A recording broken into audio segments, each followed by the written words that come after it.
నమస్తే, welcome to reality check. ప్రస్తుతం మనతో పాటు ఉన్నారు senior political analyst KS Prasad గారు. సార్ నమస్తే అండి. బ్రేకింగ్ న్యూస్, పవన్ కళ్యాణ్ గారు ప్రెస్ మీట్ పెట్టి మాట్లాడుతున్నారు. జనసేన అధ్యక్షతన జనసేన నిర్మాణ సారథుల సమాచార సేకరణ కమిటీ కార్యాచరణ సమావేశం అది అనేక అంశాల గురించి మాట్లాడారు. దానవీర సోర్కర్ణ డైలాగ్ ఏటన్నో మాది నోరు కూడా తిరగని సమావేశం ఒకటి పెట్టి యాజ్ యూజువల్ ఎప్పుడు ఉంటాయి అసందర్భ పేలాపనలు. అంటే వైసీపీతో నాకు పర్సనల్ గా గ్రడ్జ్ ఏమీ లేదు, అంటే విధి విధానాలను క్వశ్చన్ చేస్తే విమర్శిస్తారా? ఖచ్చితంగా భయం అన్నది మొదలైంది. నెక్స్ట్ ఇక్కడ వీళ్ళతో పొత్తుందో లేదో కూడా డౌట్ గానే ఉంది నాకు. ఆ బీజేపీ డైరెక్షన్ లో ఏడు చేస్తున్నాడో తలా తోక లేకుండా ఆ గాబరాలో పరాక మాటల కిందే చూడాలి. ఎందుకంటే క్లియర్ గా చెప్తున్నాను, మీకు భయం ఉండి భయం లేదు అన్న దానికి 10 సార్లు మీరు అందరూ జగన్మోహన్ రెడ్డి పేరు ఎత్తుకుంటున్నారంటేనే దేనికి భయం పడి చేస్తున్నారో ప్రజలకు చెప్పండి. మీకు అధికారం ఉంది, మీరు ఓడిపోయిన తర్వాత ఏదో పీకి పందిరేస్తారని పొగడి కబుర్లు ఎందుకు? ఇప్పుడు ఉన్న 3 సంవత్సరాలకి మీ కార్యాచరణ ఏంది? మీ వాడు పంతం నానాజీ మాట్లాడిన మాటలు మీరు సమర్థిస్తున్నారు. తప్పేముంది అన్న దానికైతే మరి కొడాలి నేను వల్లభనేని వంశీ మాట్లాడింది కూడా తప్పు లేదనే భావించాలా ప్రజలు? భావిస్తే 11 ఇచ్చి గుండె ఒత్తేశారు. నెక్స్ట్ మీ పరిస్థితి ఏంటో తేల్చుకోండి. ఏం మామాట్లేదు, ప్రజాస్వామ్యం కోట్లాటలు ఎన్ని ఆడతారో ఆడుకోండి, టైం ఏమని మించిపోలేదు. ప్రజాస్వామ్యంలో ప్రజలు ఏం చేయాలో వాళ్ళు చేస్తారు. ఫస్ట్ థింగ్ పంతనానాజీకి ఈసారి పొత్తుంటే ఆయనకి టికెట్ ఇస్తారా, జనసేనకి ఆ సీట్ ఇస్తారా, అలాంటివి చాలా ఈక్వేషన్స్ నడుస్తున్నాయి. అంత సీన్ లేదు మీకు. ఫస్ట్ థింగ్ పంతనానాజీని కూడా తెలుగుదేశం భుజాన్నేసి గెలిపించుకుందంటే తెలుగుదేశం దౌర్భాగ్యం అనాలి, అంతకనే ఇంకేట్లేదు. ఇప్పటికే దౌర్భాగ్య స్థితిలో ఉన్నారు. మళ్ళీ రొడ్డకొట్టిన అంతటి నేను ఎత్తికేసుకునే వాళ్ళకి అంత ఓపిక లేదు ఈసారి. ఇక్కడ మేము మోడీ ఏదైనా సరదాపడి, అమిత్ షా సరదాపడి డీలిమిటేషన్ ఏదైనా చేసి 4 దిక్కుమాల నియోజకవర్గాలు ఏమైనా పెరిగిసేస్తే అప్పుడు ఏమో, అది కూడా మీకు అంత సీన్ లేదు. ఫస్ట్ థింగ్ తెలుగుదేశంలో ఉన్న ఆస్పిరెంట్స్ని వాళ్ళని ఇప్పటికే న్యాయం చేయలేక కింద మీద అవుతుండ్రు. ఇవన్నీ ముందుగానే తెలుసుకుని కావాలని ఇటువంటి రాజకీయాలు చేస్తే, ఇలాంటి మాటలు మాట్లాడితే అధిష్టానం దృష్టిలో కాస్త మంచి పేరు తెచ్చుకోవచ్చు, నెక్స్ట్ టైం సీటు ఖర్చు వేసుకోవచ్చు అని అనుకుంటున్నారా? ఇది కూడా రాజకీయం కూడా మరీ టూ మచ్. అందరినీ పడుకున్న వాళ్ళందరికీ బాబులే అని లేపితే నోటికి వచ్చిన మాటలు మాడారు వెళ్ళి. అప్పటిదాకా ఎవడు మాట్లాడా? అన్నీ నేనే మాటలా, నన్ను చిన్నపిల్లని చేసి అభిమన్యుని వదిలేట్టు నన్ను వదిలేశారని బోరు నేర్చుకుంటే తర్వాత మైకి ఇచ్చుకుని ప్రతి ఒక్కడు పారాక మాటలు మాడారు. మా బొలిసెట్టి సీనన్న, ఈ పంతం నానాజీ లెటర్లందరూ నోటికి వచ్చిన అసందర్భ పేలాపనలు పీలేరు అంతే. దాన్ని అక్కడితో అయిపోయింది. అది ఇంకా మళ్ళీ రప్చర్ చేసుకుంటాం అంటే కోతిపండు బ్రహ్మరాక్షస్ అవుద్ది. ఎవరికి అవుతుందో నాకు తెలియదు, కానీ మీకైతే ఖచ్చితంగా బ్రహ్మరాక్షస్ చేసి చూపిస్తారు. ఈసారి మిమ్మల్ని ఎంటర్టైన్ చేశారంటే ఆంధ్రప్రదేశ్లో ఎక్స్క్యూజ్ మీ చాలా బాగోదు. అండ్ మెత్తగా ఉండాలి మంచిదే, బట్ మౌనంగా ఉండకూడదు. ఒకవేళ అట్లా ఉంటే కనుక చేతకాని వాళ్ళుగా చూస్తున్నారు అంటున్నారు. ఇక్కడ 2 విషయాలు మనం గమనించాలి. మీరు ఎప్పుడు మెత్తగా లేరు. నోటుకు వచ్చిన మాటలన్నీ మాడి ఎవరు అధికారంలోకి వచ్చి ఎవరో ఇంత గడ్డెట్టినట్టుకున్నారు, నోరు మూసుకొని వచ్చి ఏదో ఊగిపోయి కొంచెం లైన్ మార్చకుండా ఏదో మాడతారు తప్ప భావావేశాన్ని అందరికీ క్రియేట్ చేస్తున్నారు.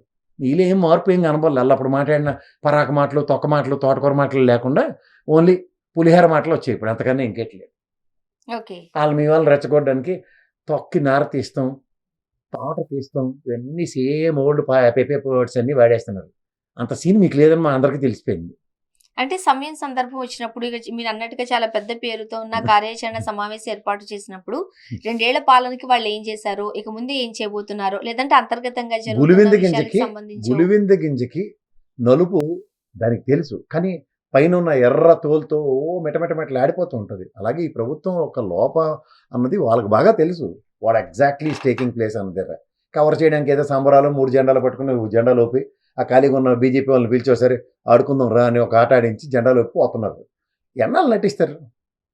పూర్ణ కుంభం రెడీ అయింది. నేను ఏడీఆర్ రిపోర్ట్ వచ్చింది. మొత్తం 164లో 134 మంది దగ్గర మొత్తం అందరి మీద క్రిమినల్ కేసెస్ ఉన్నాయి. అప్పుడు అతీతం కాదు. ఇన్ని పకోడీ కబుర్లు చెప్పిన జనసేనలోనే 7 మీద సీరియస్ క్రిమినల్ అఫెన్సెస్ ఉన్నాయి. అలా మీరు ఏ పార్టీని తీసుకున్నా కూడా అతీతం కాదు. వైఎస్ఆర్సీపీలోనే అంతే. సో 11 మందికి వెళ్తే అందులో 5 ఎంతమంది వాళ్ళు ఉన్నారు. సో ఇవన్నీ జరుగుతున్నప్పుడు ఎవడెక్కడ తీసుమార్కాను? అండ్ అంటే ఇప్పుడు ప్రెసెంట్ ఏం జరుగుతుందో దాని మీద కాకుండా కాస్త వెనక్కి వెళ్లి పవన్ కళ్యాణ్ గారు మాట్లాడారు.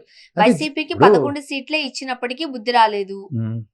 చంద్రబాబు నాయుడు గారు ముఖ్యమంత్రి భార్యను మాట్లాడుతుంటే క్వశ్చన్ చేయొద్దా, అలా చేస్తే పర్సనల్ అటాకింగ్ చేస్తారా, ఇవన్నీ పవన్ కళ్యాణ్ గారు మాట్లాడిన వ్యాఖ్యలు.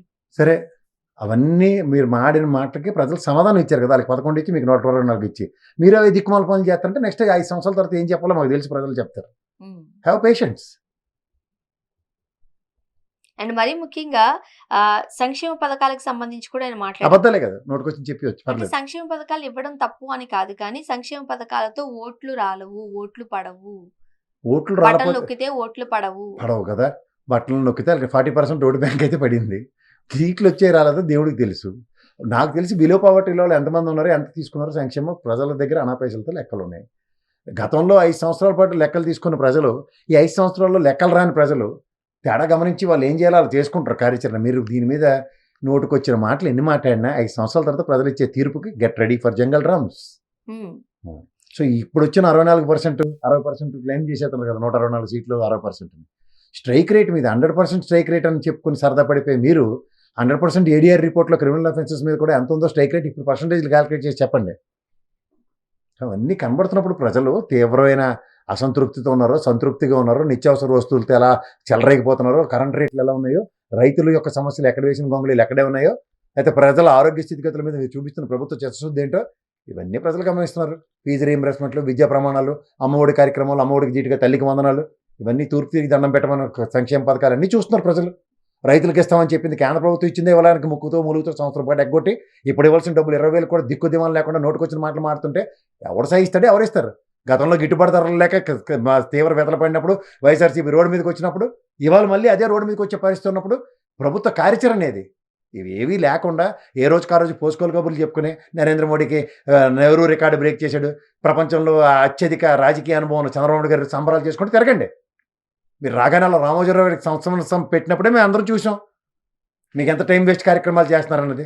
స్వచ్ఛందంగా భూములు ఇచ్చిన రైతులు మొన్నటికి మొన్న జగన్మోహన్ రెడ్డి గారిని కలిశారు. ప్రైవేట్ కాలేజెస్ ని ప్రైవేట్ పరం చేస్తూ ఉన్నారు. మరోపక్క ఎక్కడ పడితే అక్కడ భూ బకాసురులు పెరిగిపోతున్నారంటే ఇవాళ పేపర్స్ అంతా మనం ఆర్టికల్ చూసాం. అంటే డిఎస్సి వాళ్ళు బయటకు వస్తున్నారు. ఇన్ని సమస్యలు ఉన్నప్పుడు వాటి గురించి స్పందించకుండా వైసీపీ ఏం చేసింది, జగన్మోహన్ రెడ్డి గారు ఏం చేశారు, వీళ్ళ డైవర్షన్ అంతా ఇటువైపు, లేదంటే తామేంటో నిరూపించుకునే వైపే నడుస్తున్నాయి కానీ ప్రజా సమస్యల వైపు ఈ ప్రెస్ మీట్లు ఉండడం లేదనేది ఆరోపణ. 100% కరెక్ట్. అందులో పవన్ కళ్యాణ్కి ఇంకే పనిపోవట్లేదు. వాళ్ళని ఆడిపోసుకోవడానికి నోటుకొచ్చిన 4 అసందర్భ పేలాపనలు పేలు వెళ్ళడానికే తప్ప అతను ఏమీ చేయట్లేదు. అంతకన్నా there is no productivity at all. శూన్యం అది. ఇలా అయితే పొలిటికల్ అనిశ్చితి, పొలిటికల్లో అవగాహన లేకపోవడం, చదువు సంఖ్య లేకపోవడం, ఇవన్నీ ప్రాథమిక ప్రాబ్లమ్స్. వీటిలోంచి ఓవర్కమ్ చేయలేడు అతను. ఆల్రెడీ నరేంద్ర మోడీ చాక్లెట్ ఇచ్చాడంటే చిన్నపిల్లడు ఎందుకు పనికిరాడని అర్థం. అంటే ప్రెస్ మీట్లన్నీ వైసీపీ ఏం చేసింది, వైసీపీ ఏం చేయలేదు, వీటి గురించి మాత్రమేనా? అంతే సబ్జెక్ట్, అంతే. కొత్తది రీఛార్జ్ అవ్వరు వీళ్ళు. ఏం ఇప్పుడు నీకు ఒకటి గుర్తుంచుకోమ్మా, మా తాతలు నేతులు తాగేవారు, వాళ్ళ మూతులు వాసన చూడండి అంటే అర్థం ఏంటి? ఇప్పుడు ఏటి లేదని అర్థం కదా. అలాగే 2 ఏళ్ళు డొల్లతనం కాబట్టి ఇంకా జగన్మోహన్ రెడ్డి మీద పడేడుతున్నారు. అయితే వీళ్ళు ఏం చేసి చచ్చారో చెప్పుకుని ఆడవాలి కదా. 2 ఏళ్ళ పరిపాలన ఏం చేసి చచ్చామో చెప్పాలి, నోరిపితే అబద్ధాలు. అంటే దానికి సంబంధించిన ప్రెస్ మీట్లు ఎక్కడ మనం చూడట్లేదు, చూడలేవు కూడా. ప్రజలు అన్ని గమనిస్తున్నారు కదా. గమనిస్తారు. ఇప్పుడు పంత నానాజీ గారు ప్రభుత్వం ఏం చేసిందో చెప్పి దమ్ముంటే మా దగ్గర కాకినాడ రూరల్లో మీరు రండి, పోటీ చేయండి, గెలవండి అని సవాల్ విసిరితే అదొక ఎత్తు. అంతేగాని ఆ మాట్లాడిన భాష, చేసిన వ్యాఖ్యలు, అందువల్లే కదా వైసీపీని ఈరోజు ఎక్కడ కూర్చోబెట్టారు. మీరు అదే రిపీట్ చేస్తున్నారుగా. అదే చెప్తున్నాను. ఎప్పుడైతే జనసేన పార్టీ పవన్ కళ్యాణ్ సొంత పెత్తనాలు ఎలగబెట్టారో ఆ ఉపద్రవం తెలుగుదేశం నెత్తికి చుట్టుకుంటుంది. Why you are ignored and why you are tolerating, ఈ 2 ప్రశ్నలు చంద్రబాబు గారికి వస్తాయి. ఓకే, అంటే ఏపీని ఎందుకంటే ఎంత కాదన్నా క్యాబినెట్ మినిస్టర్ బయటికి పోమనంటే బయటికి పోయిన తర్వాత ఇలా పేలాపనలు పేలితే అప్పుడు వేరు. అబ్బబ్బో ఈ త్రిముఖపూర్లో పవన్ కళ్యాణ్ కూడా తీసిమార్కాన్ని అవ్వబోతుండని ఆలోచిస్తాం. ఎక్కడ వీళ్ళ సన్నిధానంలో శాత తీరుతో ఎందుకు ఈ పకోడీ కబుర్లు. అండ్ ఆంధ్రప్రదేశ్లో మోస్ట్ డిస్కషన్ థింగ్ ఏదైనా ఉంది అని అంటే మనం సాయికృష్ణ అంశమే చూడొచ్చు. లాకప్ డెత్ చేసేంతవరకు ఏమయ్యాడో మిస్సింగ్ అంటూ మనం మాట్లాడుకున్నాం. బట్ ఎప్పుడైతే కస్టోడియల్ డెత్ అని చెప్పేశారో ఇప్పుడు అబ్బాయి లేడు అన్న విషయం తెలుస్తోంది. ప్రతి ఒక్కరూ మాట్లాడుకుంటున్నారు. దానికి సంబంధించి ఎక్కడ మనకి రియాక్షన్ రావట్లేదు. కాపు సామాజిక వర్గం చెందిన వ్యక్తి అయితే ఒక రౌడీ షీటర్కి నేను వత్తాసు పలకాల, దానికి పోలీసులు ఉన్నారు, ఎమ్మెల్యేలు ఉన్నారు, మంత్రులు ఉన్నారు అని అన్నారు. కానీ అది లాకప్ డెత్ అని మాత్రం ఖండించలేదు. తెలిస్తే కదా. First of all lockup death తెలుసు కదా, ఎప్పటికీ తెలియదు. మీరు ఏదో భ్రమంలో ఉన్నారు అంతే. ఆంధ్రప్రదేశ్ ప్రజలు ఎర్రిమాలోకాలని తెలిసి నటిస్తున్న పవన్ కళ్యాణ్ ఈ జడ్డితనానికి విముక్తి లేదు. 5 ఏళ్ళ పాటు సవ్వాల్సిందే మనం అందరం. తలా తోక లేకుండా నువ్వు అంత కబుర్లు చెప్పాడు కదా, అతను యాంటీ సోషల్ ఎలిమెంట్, ఇలాంటి మేము పరామర్శించాలా, మేము టాలరేట్ చేయాలి. మరి చంద్రబాబు గారు ఇంటికి పిలిచి ఎందుకు పరామర్శించాడు? ఆ ఇంటి జ్ఞానం కూడా లేదు అతనికి. చంద్రబాబు గారే 10 మెట్లు దిగొచ్చి ఆయన పరామర్శిస్తే ఈయనవాడు మధ్యలో. ఫస్ట్ పూర్వపరాలు తెలుసుకో. ఒక కమిషనర్ ఆఫ్ పోలీసు, తర్వాత వాళ్ళెవరు తీసుకొచ్చిన టాస్క్ ఫోర్స్ వాళ్ళు, వీళ్ళందరూ ఏసీపీ గారు వీళ్ళందరితోనూ కొయిలేడే చేసిన నాగరాజ్ పని అది. ఇందులో వీళ్ళందరినీ అచ్చని పచ్చపోసలని అవడం క్లీన్ చిట్ అంటే ఆడికన్నా బుర్రతొక్కోడు ఇంకోటి ఉండడు. ఏంటి ప్యాసిఫికేషన్స్? అసలు ముఖ్యమంత్రి గారు ఎందుకు సమాధానం చెప్పాల్సి వచ్చింది? అసలు ముఖ్యమంత్రి గారు ప్యాసిఫికేషన్ చేసిన తర్వాత ఆవిడొచ్చి బయటకు వచ్చిన మాటలేంటి? దీనికన్నా ముందు డీజీపీ ఏం చేస్తున్నాడు? దీనికన్నా ముందు న్యాయస్థానం ఏం చేస్తుంది? న్యాయస్థానం ఏం చేయాలా? హెవియస్ కార్పస్ చేశారు కదా, 29వ తారీఖున తీసుకురామన్నప్పుడు, అరే నీకు మార్కాపురం నుంచి ఎత్తుకొచ్చినప్పుడు పోలీసు వాళ్ళు నాకు 24 గంటలు ఎందుకు ప్రొడ్యూస్ చేయలేదు, ఎందుకు అడగలే న్యాయస్థానం? అది అడగకుండా హెవియస్ కార్పస్ని ఎలా అలౌ చేసింది 29కి? ఎన్ని ఫ్లాస్ ఉన్నాయి చూడండి. నాగరాజ్ డైరెక్ట్గా టాస్క్ ఫోర్స్ని పంపించి మార్కాపురం నుంచి తేగలుగుతాడు సాయిని. ఇలా మాజీ డీజీపీ గారు నండూరు సాంబశివరావు గారు మేళాలు అయితే తెచ్చి వచ్చా. అంటే ప్రత్యేకంగా ప్రధానంగా ఆరోపణలు అన్ని ఫింగర్స్ నాగరాజు వైపు చూపించినప్పటికీ నాగరాజు ఒక్కరైతే చేయలేరు కదా, పోలీస్ వ్యవస్థ మాత్రమే కదా, దానికి పొలిటికల్ గా ఎక్కడో చోట బలం ఉండబట్టే కదా ఇంత పెద్ద చేయగలిగారు. నేను మొదటి నుంచి మొత్తుకుంటున్నాను, పరమట్లో 2 లారీలు సాయిగడ్ డీల్ చేసి పంపించాడు. తదనంతర పరిణామంలో అది గోల్డా గంజాయా చెప్పండి? ఇది డీల్ చేయకుండా ఇలా ల్యాండ్ సెటిల్మెంట్ అని మాడుతున్నాం మా శ్రవణ అన్న, జడ్జి శ్రవణ. అరే ల్యాండ్ సెటిల్మెంట్, దిక్కుమాల ల్యాండ్ అక్కడే తగలడుతుంది. సెటిల్ చేసిన బుర్రతొక్క ఎదవలు ఈ 4గురిలో ఒక ఎదవ ఉంటాడు, లేకపోతే ఇంకో 3 ఎదవలు ఉంటారు. ఇలా 3గురికి గుండొత్తిడి ఎంతసేపు? ఇది కాదు కదా హిడెన్ ఎజెండా. ల్యాండ్ అన్నది కోడిపేటలో దొరుకుతారు. సివిల్ మ్యాటర్లో కాదు కదా, సివిల్ మ్యాటర్లో పోలీసుడు ఎందుకు ఇన్వాల్వ్ అయ్యాడని ముందు గుండొత్తేస్తారు. మూడోది, ఇది ఖచ్చితంగా ఏదో పెద్ద విషయమే, లేదంటే డెత్ వరకు వెళ్ళాల్సింది ఏ చేతులు మారే ఎవడో డబ్బులు ఉన్నాయి ఎందుకు ఇన్వాల్వ్ అయ్యారు, ఇంతమంది గాబరా ఎందుకు పడిపోతున్నారు? ఎంతో 25 కోట్లకి ఏమై ఉంటది అనుకుంటున్నారు? నేనైతే ఖచ్చితంగా గోల్డ్ అనుకుంటున్నా. పరమట్లో దొరికిన లారీలు ఈ కృష్ణలంక వాళ్ళకి ఏంటి సరదా? వీడు రౌడీ షేట్ అంటే ఓన్లీ కృష్ణలంకలోనే ఈ వీధికే నేను గల్లీని, ఆ వీధికి గల్లీకి రౌడీ నేను చెప్పుకుంటాడు. సాయిగడ్ మొత్తం విజయవాడ అంతా కెలుకుతున్నాడేమో. ఆ కాన్సెప్ట్లు ఎందుకు ఆలోచించరు మీరు? బాధాకరం కదండి. ఏదైనా బాధాకరమే. మరి ఇందులో పవన్ కళ్యాణ్ గారికి అవగాహన ఉందా? అవగాహన ఉంటే ఏంటి? ఓకే, సాయి అయితే యాంటీ సోషల్ ఎలిమెంట్ పరామర్శించు. మరి పోలీస్ ప్రాస్పెక్టివ్లో నాగరాజ్ కూడా యాంటీ పోలీస్ సోషల్ ఎలిమెంటే కదా. పోలీసు వాళ్ళందరూ చంపిమని ఏమన్నా డిస్కషన్స్ ఉన్నాయి వాళ్ళకి? మరి ఇటుపాటు మాట్లాడు. అంటే తల్లి వ్యాఖ్యలు కూడా, తల్లి మాటలు పక్కతి కాసేపు పూటకో మాట మాడుతుంది ఆవిడ. అదే కదా, చంద్రబాబు నాయుడు గారిని కలిసిన తర్వాత న్యాయం జరిగిపోయిందట. ఇప్పుడు సిబిఐ దర్యాప్తు కావాలి అంటూ ఆమె పిటిషన్ వేస్తున్నారు.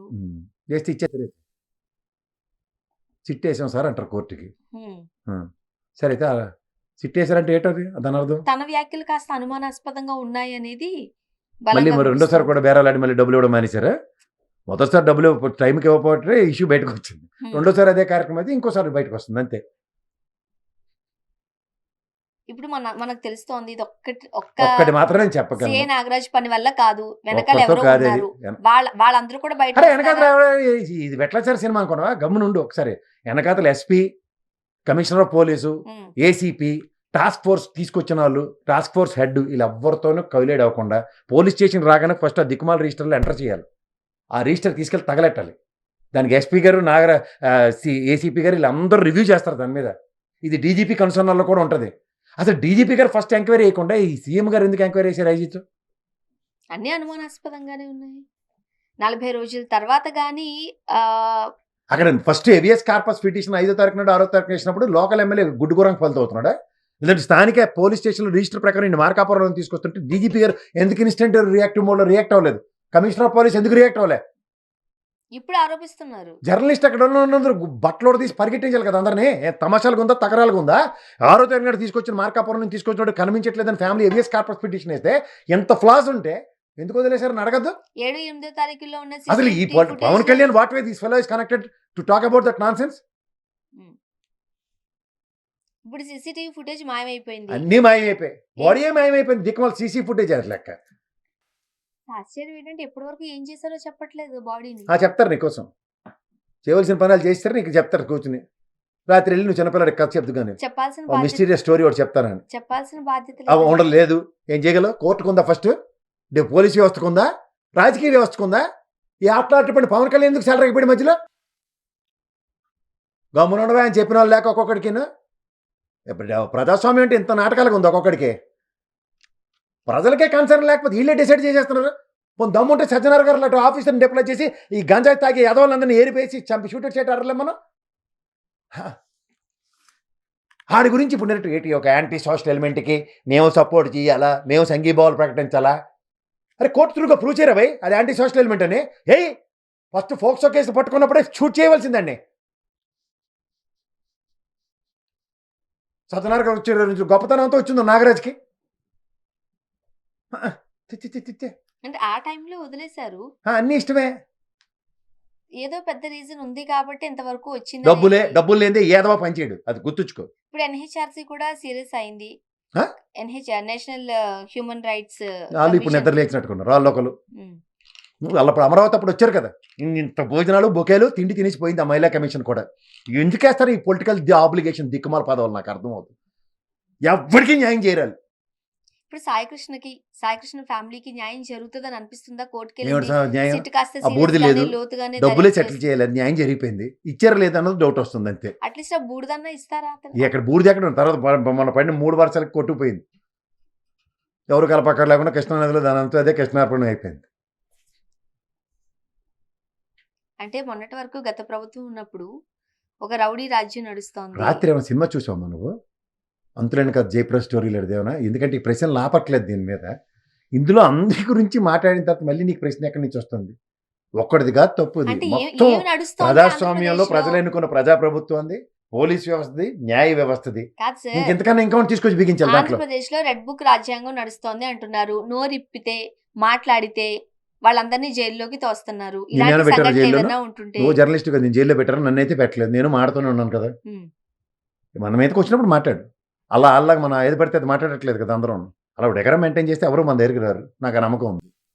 ఓకే సార్, ఏపీలో అప్పుల గురించి మాట్లాడదాం. బాబు సర్కార్ అప్పులకు సంబంధించి ఇవాళ మనం ఆర్బీఐ ఇచ్చిన ప్రకటనకు సంబంధించి చాలా ఉన్నాయి. జూలై నుంచి సెప్టెంబర్ వరకు 21,800 కోట్ల బడ్జెట్ అప్పు. మీరు అప్పులు అడుగుతున్నారు, ఏం చేశారని అడగవే? ఏం చేసి ఉంటారని అడుగు. ఈ 2 ఏళ్ల పాలనకు సంబంధించి ఏం చేశారంటారు? నాకైతే ఏం కనబడదు. నీకేమైనా కనబడితే చెప్పు. నారాయణకి మాత్రం మంచి పని దొరికింది, నీళ్ళు తోడడం, కంపలు కొట్టుకోవడం, బాగా బిజీగా ఉన్నాడు మా సార్. నారాయణ కోసం 5 సంవత్సరాలు ప్రభుత్వం తెచ్చుకొని చంద్రబాబు నాయుడు గారు అంటే సంపద సృష్టిస్తామంటున్నారు. ఎక్కడి నుంచి ప్రభుత్వ పరంగా లెక్కలు అమ్మితే డబ్బులు వస్తాయి, అమ్మట్లేదు. ఆక్షన్లో షాపులు ఇచ్చేశారు. ఎంత వచ్చిందో చెప్పమంటే 10% డిఫరెన్స్ ఉంది జగన్మోహన్ రెడ్డి ప్రభుత్వానికి ఈ ప్రభుత్వానికి. ఎంత దిక్కుమాల ఎబ్బడమ్మబ్బడి సేల్స్ చేసినా తక్కువ. మన అబ్నార్మల్ సేల్స్ ఏం పెరిగిపోయి చచ్చిపోలేదు, దానివల్ల ఆదాయం రావట్లేదు. ల్యాండ్ రిజిస్ట్రేషన్స్ అంటే ఎక్కడ వేసిన గొంగలే అక్కడ ఉంది, రియల్ ఎస్టేట్ పడిపోయి చచ్చిపోయి చాలా రోజులు అయింది. ఎవడో కొత్త కార్లు కొని చచ్చిపోవట్లేదు, ఎవడో డబ్బులు ఎవరి దగ్గర లేవు. ఆర్టీఏ వ్యవస్థలో ఇంకా ఎక్కడి నుంచి సంపద సృష్టించేస్తాడు ఆయన. ఈ అప్పులు అంటావా? కేంద్ర ప్రభుత్వం ఆర్బీఐ నుంచి అప్పులు ఇస్తున్నారు, తిరిగి బీజేపీ కూడా వెనక్కి పట్టుకుపోతున్నాడు. అదైతే వాస్తవం, అది ఒప్పుకోవట్లేదు ఇల్లు. అది ఒప్పుకోకపోవడం ఇప్పుడు కాదు, ఎప్పుడో మంట ఎక్కిపోవాలి చంద్రబాబు నాయుడు గారికి. అప్పుడు మొదలవుతుంది దుకాణం.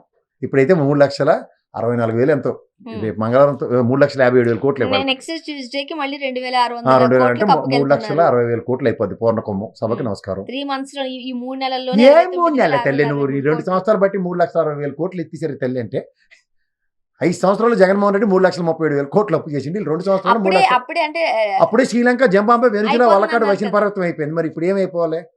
ఇప్పుడు ఏమైపోవాలి? జడ్డిసాన్ అసలు వీళ్ళు ఉంటాడు కదా జయప్రకాష్ నాయుడు, ఈజీగా కూర్చొని ఓన్లీ ఆడపిల్లలకి ఇంటర్వ్యూలు ఇస్తారు కదా, మా అడగండి వెళ్ళి ఏమవుతుందిరా డబ్బులని. అయితే మనకి జాతిపిత్తలు అటు ఉండరు కదా, అప్పనంగా రాష్ట్రాన్ని ఎడదీసి తలా తోక లేకుండా ఎడదీసిన బాధ్యత వహించింది బాధ్యత లేని వెంకయ్యని అడగండి. వీళ్ళెవరు అడగరు. మరోపక్క రాష్ట్రాన్ని అమ్మకానికి పెట్టేశారు ప్రతి రంగాన్ని. మరి ఇప్పుడు చెప్పండి, అలా వైసీపీ దద్దిబేచగలకి పులిహోరగలకి లేపు నిద్ర లేపు. అరే బాబు అల్లప్పుడు జింబాబే అయిపోయినప్పుడు ఇప్పుడు ఏట్ అయిపోయిందని అడగండి. సోషల్ మీడియాలో సావండి ఎందులో పడి అడగండి అని మొదలెట్ట మనం. అప్పుడు జింబాబే అయిపోయింది, అప్పుడు శ్రీకాకుళంకి అయిపోతుంది, ఇప్పుడు ఏ దేశం అయిపోయిందో చెప్పమని ఒక్కొక్కడిని. అంటే వైసీపీ ప్రభుత్వంలో ఉన్నప్పుడే 95% పూర్తయిన రామాయపట్నం పోర్ట్ ని ఇప్పుడు ప్రైవేటైజేషన్ కి వెళ్తున్నారు. తగ్గించి కుదించేశారు దాన్ని కూడా. మెడికల్ కాలేజ్ లో ప్రైవేటైజేషన్ వెళ్తుంది. విశాఖ ఆల్రెడీ సగం ముక్కలుగా చేసి అమ్మేస్తున్నారు. అండ్ ఫిషింగ్ హార్బర్లు వెళ్ళిపోయాయి, ఆర్టీసీ ఆస్తులు వెళ్ళిపోతున్నాయి. ఖరీదైన గవర్నమెంట్ భూములు ఏవైతే ఉన్నాయో మన లల్లు కూడా వాడు ఆయన సిగ్గుపడి రియల్ వెనక్కి ఇచ్చాడు. ఎస్టేట్ ఆర్టీసీ బస్ స్టాండ్ మళ్ళీ సిగ్గుపడి వెనక్కి ఇచ్చాడు. బాగు ఇది చాలా బాగోలేదని వాడు ఫీల్ అయ్యాడు. వీళ్ళు ఫీల్ అయ్యలేదు నాకు తెలియదు. అంటే ఏ వ్యవస్థ తీసుకున్నా ప్రతి ఒక్కటి కూడా ప్రైవేట్ పరం అయిపోతుంది. అయిపోతుంది. అంటే అమ్మేస్తున్నట్టే కదా. అమ్మేశారు, అమ్మేస్తున్నట్టే. అందుకే ఆ అంతులేని కాదు జయప్రద సినిమా చూడకు, దానికి పెళ్ళి అవుతున్నట్టే అని భ్రమల్లోనే సినిమా అంతా చేసి చచ్చింది అది. అలాగే నువ్వు కూడా ఏదో చేస్తున్నారని భ్రమల్లో ఉండకు. వీళ్ళు అమ్మేశారు. అమ్మేస్తే జడ్డి వేద వల్ల ప్రజలను, జడ్డి వల్ల అపోజిషన్ పార్టీ చూస్తున్నారు. ఎక్కడికక్కడ ప్రజా ఉద్యమాలు లేపి ప్రజల్లో నిరంతరం నిలబడగలిగితే అవుతుంది. మెడికల్ కాలేజ్ దగ్గర రిలే నిరాహార దీక్షలు, అక్కడ టెంట్ వేసుకుని వైఎస్ఆర్సీపీలు కూర్చుంటే పని అవుతుంది. లేకపోతే చంద్రబాబు ఆ తలతోకలేని సత్యోడు ఉన్నాడు మన నెత్తికి. నెక్స్ట్ ఆయన కోటి సంతకాలు సేకరించారు కదండి. ఏది గవర్నర్ కాగితాలు అమ్ముకోవడానికి ఆ చుట్టుపక్కల చూడు, గవర్నర్ ఆఫీస్ చుట్టుపక్కలన్నీ బజ్జీలు పునుగులు కట్టిస్తున్నారు. అవే సంతకాల కాగితాలు. గవర్నర్కి కాగితాలు ఇచ్చారంటే చేతికి వచ్చేలన్నమాట. కాగితాలు అమ్ముకొని డబ్బులు సంపాదించుకోవడానికి అది ఒక సెకండ్ ఎర్నడ్ ఇన్కమ్. అది దాని మీద చర్య అది గవర్నర్ ప్రభుత్వం అడగాలి కదా. కోటి సంతకాలు ఇచ్చారు, రాష్ట్రంలో ఉన్న కోటి ప్రజలు డిసెంట్ తెలియజేస్తుంటే మీరు ప్రైవేటీకరణ పట్ల ఎలా అడుగుతారంటే, చిన్నపిల్లలు చూడు, ఎలిమెంటరీ స్కూల్ పిల్లలు నోటి మీద వెళ్ళేసుకుని కూర్చోమంటే హెడ్ మాస్టర్ ఎలా కూర్చుంటారో అలా కూర్చుని ఉంటారు గవర్నర్. మనం ఉద్ధరించడానికి ఆ ప్రమాణ స్వీకారాలు మనకి ఈ మన గణతంత్ర దినోత్సవం ఒకటి వస్తే చదువుతాడు నోటి అబద్ధాలు. అరే ఎప్పుడైనా నేను చూశానా అని కూడా సిగ్గుపడ్డా గవర్నర్. ఇదేంటిదే రాష్ట్రంలో నేను 2 ఏళ్ళు పెట్టి ఇక్కడ గవర్నర్గానే ఏడుస్తున్నాను కదా, నేను చూడండి ఎక్కడి నుంచి కట్టేశారు ఇవన్నీ అని చదువుతున్నప్పుడైనా సిగ్గుపడ్డు. అక్కడ స్టాలిన్ లెట్టడితే 7 అవసరాలు బాగబొమ్మ అంటే పోయేయకూడదు. అయినా నడిచింది 2 సంవత్సరాలు ప్రభుత్వం. ఆ పార్టీలో రిటైర్ అయిపోయిన ఖాళీ దద్ది బేజగాళ్ళు అందరిని తీసుకొచ్చి గవర్నర్ల కింద కూర్చోబెడతారు. వాళ్ళతో ఏటి కాదు. మంచిది కాగితాలు ఇచ్చుకున్నాం అంటే గోడకేసిన సున్నం పీకినట్టే. అండ్ ఆంధ్రప్రదేశ్ లో ఒక విచిత్రమైన సంఘటన చోటు చేసుకుంది. రాహుల్ గాంధీ గారితో సన్నిహితంగా ఉండే ఒక పారిశ్రామికవేత్తను చంద్రబాబు నాయుడు గారు కలవడంతో సస్పెన్స్ ఎందుకు పేరు చెప్పలే పెట్టాడు. ఏం జరగబోతున్నాయి పేరు చెప్తానే నేను ఆన్సర్ చెప్తాను, లేకపోతే అవసరం లేదు. నాకు ఐడియా లేదు సార్. పారిశ్రామికవేత్తతో ఏమి సస్పెన్స్ ఏమి? ఓకే, అంటే బీజేపీతో పొత్తులో ఉండే చీకటి రాజకీయం చేస్తున్నారు. వెంటనే లోకేష్ గారిని ఢిల్లీ పంపించారు బతిమాలుకోవడానికి. లేకపోతే ఈషా ఫౌండేషన్ ఆయన ఉన్నాడు కదా, ఆయన పేరేంటి? ఈషా ఫౌండేషన్. స్లీవ్లెస్ షర్టు, జీపులు అట్లు తిరుగుతుంటారు, బుల్లెట్లు అట్ల మీద. నిజంగా తెలుసు. ఆయన అట్లా అమిత్ షా కొడుకుతో కూర్చుని లాబింగ్ చేసి లోకేష్ మావాడే ఇలాంటివన్నీ చెప్తారు. ఇక్కడ కొంపలు ఎత్తాడో అక్కడికి వెళ్ళి బతిమాలుకోవడం. ఏం జరుగుతుంది, ఏం చేయబోతున్నారు? ఏమీ జరగదు. ముందు కొంప నిప్పెట్టేశారు, తర్వాత దాన్ని ఆర్పడంగా ఆడిపోయి బతిమాలుకుంటారు అంతే. ఏం చేస్తారు పారిశ్రామికవేత్తలు రాహుల్ గాంధీతో? జోగి జోగి రాసుకుంటే బుగ్గిరు వెళ్తుంది. ఇప్పుడు ఆయనకే దిక్కులేదు. 3 ఏళ్ళ తర్వాత ఏమవుద్దో ఆవిడకి తెలుసు. అంటే ఈ పరిస్థితుల్లో అసలు పొత్తులోకి వెళ్తారంటారా నెక్స్ట్ ఎన్నికల్లో? ఎవరితో? బీజేపీ ఎవరు వెళ్ళాలి పొత్తుకు చెప్పు నువ్వు? తెలుగుదేశం పార్టీ, కాంగ్రెస్. ఇక్కడ లోకల్ కాంగ్రెస్ వాళ్ళు బీజేపీ పొత్తులో ఉన్నారు ఇక్కడ. అది మీకు ఎవరికైనా అర్థం అవుతుందా? షర్మిల నరేంద్ర మోడీ డైరెక్షన్ లో పనిచేస్తుంది. అది కూడా అర్థం కాకుండా ఇంకా ఎవరు పనిచేస్తారు? తెలంగాణలో, ఏపీలో పరిస్థితి. ఆంధ్రప్రదేశ్ సంగతి చెప్తున్నాను. ఆంధ్రప్రదేశ్ లో Sharmila aligned with BJP and Chandrababu Naidu గారు కాంగ్రెస్ పార్టీ డైరెక్షన్ లో కాదు, వాళ్ళిద్దరు డైరెక్షన్ లో పనిచేస్తుంది. నువ్వు ఇంకెవరితో పొత్తు పోతారు వాళ్ళు? రాహుల్ గాంధీ వచ్చి వేరే వారితో కేఏపాలతో పొత్తెట్టుకోమని అడిగి వెళ్ళి. ఇది కూడా అర్థం కాకపోతే ఎట్లమ్మా? నాకు అర్థం కాదు. అంటే సోము వీర్రాజు గారు చేసిన వ్యాఖ్యలు కూడా అంటే బీజేపీ నేత అయినా బట్ కొన్ని మాటలు ఆయన నరేంద్ర మోడీ గారి దగ్గరికి వెళ్ళి ఇప్పటికైనా ఈ Somu Veerraju X BJP president Andhra Pradesh అని అంటే అప్పుడు ఆయన మాటలకి ఏమైనా అర్థం ఉంటుంది, మనం విశ్లేషించవచ్చు. బీజేపీ పార్టీలను హూ ఆర్ యూ అని అలా మహేష్ బాబు చిన్నలాగా నరేంద్ర మోడీ ఆయన అడిగాడు. అప్పుడు ఆయన అధ్యక్షుడు కూడా మా దగ్గర అని చేత ప్లీజ్ ఆయన కూడా మాట్లాడాడంటే దానికి నేను నాటి విశ్లేషణ అవసరం లేదు. అంటే స్పందించద్దంటారా? Time waste. ఆంధ్రప్రదేశ్లో బీజేపీ నాయకుడు ఏదో మాడితే స్పందించమంటే టైం వేస్ట్. తెలుగుదేశంకి సిరెత్తుకు వస్తే 0.83% వాళ్ళు చిచ్చే అని కుక్కలు తరిగినట్టు తరుగుతారు అన్నమాట. ఏం లేదు అక్కడ వాళ్ళకి. వాళ్ళని కాంగ్రెస్ వాళ్ళ గురించి అనవసరంగా ఎంటర్టైన్ చేసి యాజ్ ఇఫ్ అన్నట్టు మాట్లాడదు. అందులో అంత క్రెడిట్ గోస్ టు తెలుగుదేశం అంతే. ఫైనల్ గా ఏపీలో ఏం జరుగుతుందంటారు? ఏమీ జరగట్లేదు, జరుగుతుందని అడవడం తప్ప. ఈ తపేలా ఛానల్ 4 రోజుల పాటు నేషనల్ బాయ్కాట్ చేసి వాళ్ళని ఎత్తిసారంటే అసలు ఏం ఉండదు. కథ కంచికి మనం ఇంటికన్నా కూర్చొని చెమచెక్క ఆడుకోవడం అందరూ. వీళ్ళు తప్ప ఇంకెవరు చెప్పలేరు అలాంటి పెట్టకథలు. వాళ్ళకి ఆలేసాటి. Okay sir, thank you so much. మీ అభిప్రాయాలు పంచుకున్నారు. Thank you. ఇది వాళ్ళ రియాలిటీ చెక్. Stay tuned.